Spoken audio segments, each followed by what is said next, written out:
I'm here with Victoria McLean, and we're going to talk about collecting.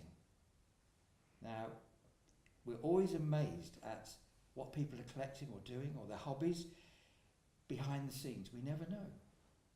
We open the door, and what are we going to find? Victoria, it's lovely to have you here. Thank you for having me. Not only do you collect models, but you also make props. I do, yes, I do. I love to keep busy. I love to be creative. And some of your props are small, and some are a little bit bigger. A little bit bigger, yeah. Some of them need their own room or own studio. So this is like a Game of Thrones we're talking about here. Yes, yes, it is indeed. Tell me about this throne that you've made. Well, about 2 years ago, I started getting a little bit creative. I don't like to be bored, and my husband thought it would be a great idea if I started off with something small like the Game of Thrones throne, which is actually about 2.5 meters high. I used nothing but recycled materials. I think it's important to not put things into landfill.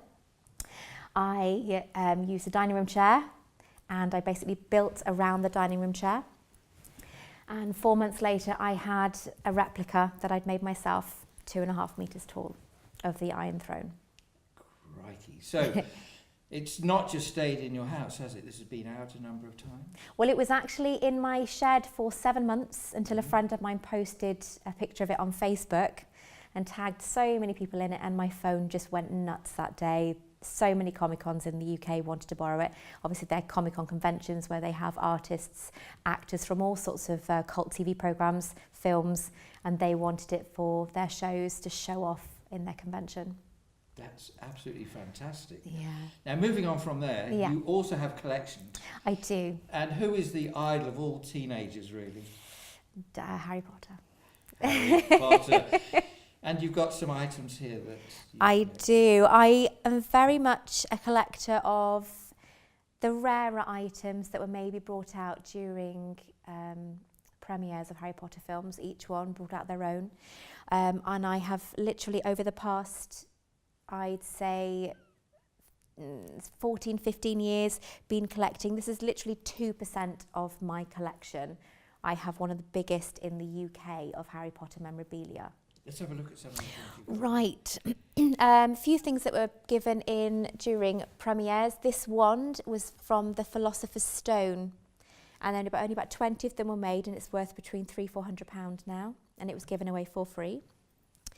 These items I've been very lucky to get at a really cheap price. This one was from the Order of the Phoenix, and it's wood, and again only about 20 of them were made, handed out to people at the cinema. Of course you can. Be careful. Oh, and it comes with its own little pen and inkwell as well, which has never been opened.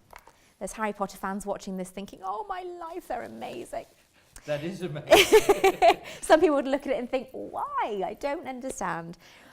This was Philosopher's Stone.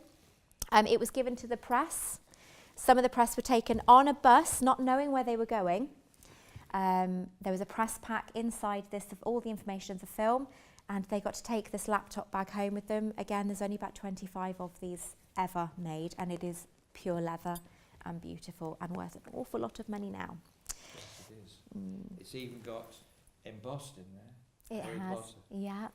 That is incredible. Took me a long time to find that, and it was actually bought from a gentleman who was one of the members of the press who were on that bus taken to a secret location, so it's really exciting. Gosh. And when they got to the secret location, I bet they didn't have to find their own way home. No, they certainly didn't. They were treated like royalty, apparently. I can imagine. Yeah. What else have we got? And this is one of my favourites. It is a 24-karat gold-plated golden snitch, which is a ball that they chase in one of the games in Harry Potter called Quidditch. And it's numbered, this is 1016 of 5000. It's a puzzle piece. It all comes apart. It's all magnetic. Right. But again, there were only a few of them ever made. And in the film, did this fly? It flies, it's got wings, but because it's gold, it's very hard to see during the game, and they all fly on brooms. People that watch Harry Potter will know this, but a lot of people don't, so it's fab. I get to explain it. So that is a larger replica of what they chase in the actual films. So I should be very careful in case it flies away. My heart went then.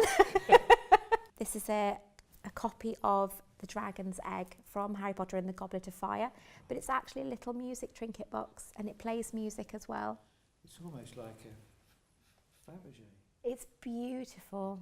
They're about £300 to £400 now, but I think I managed to buy that for about £20.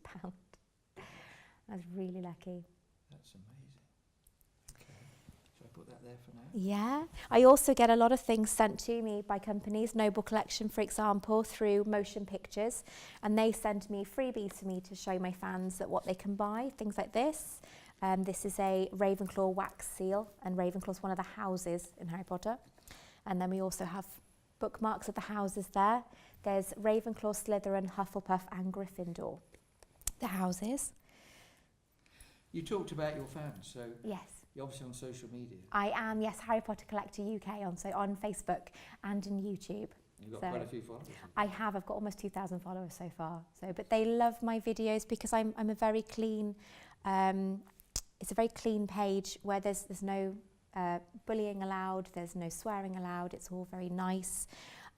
Children are allowed on the page as well to look, and they can view what's out at the moment. I get to talk about things I love, and they also get to meet me at Comic-Cons as well, so it's really exciting. I can feel the passion in your voice. Just one last final thing. It's not just Harry Potter that you've collected, you've had other collections in the past. I have, when I was in school, I watched Buffy the Vampire Slayer on BBC. Yeah. And I managed over a period of about 20 years collect the biggest collection of Buffy memorabilia in the world, which is actually in the attic, which I need to sort out because one day it's just going to fall through the ceiling, I think. It's that much, it's so much up there. You'll have to bring that back again. Oh, I will. Hey Victoria, it's been absolutely lovely talking to you. Thank you. And looking at these, it's just amazing. Oh, Well it's done. my passion. Thank you. Thank you very much. Thank you. So it's Mike Lee, back to the studio.